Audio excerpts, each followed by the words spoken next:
ببین هرچی بین من و تو بود تموم شد رفت. من دیگه هیچ احساسی بهت ندارم. لطفا نه دیگه بهم زنگ بزن و نه دیگه پیام بده و نه دیگه پیگیر.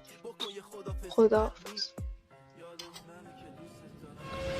خیلی دلم تنگ برات، دارو ندارم بگیر، مال خودت مال چشات. من که داشتم همه چی رو درست میکردم، بگو چرا منو کردی تو عمق دومت ریختم. بایدم میخواستی منو تو آقا باز کنم، منی که کنار خوابیدم و بودو باز کنم. این همه شب این همه روز بهم رسیدم، فکر میکردم از آسمون اومده فرشته پیشم. از این به بعد دیگه چیزی بهت نمیگم، کنارش خوش باش، چیزی بهش نمیگم. من جهنمیم و بهش نمیرم، خاطراتمون تو تنهایی نوشته میشم. فقط امان و امان از سر نوشته بیرم که به خاطرش شکستم و رنگیده میشم. از این به بعد تصور کنم یه جا دیگه، این دل لعنتی فقط میره صدا شیشه. سال میره میاد یه سال دیگه، به بهارش دلم و خوش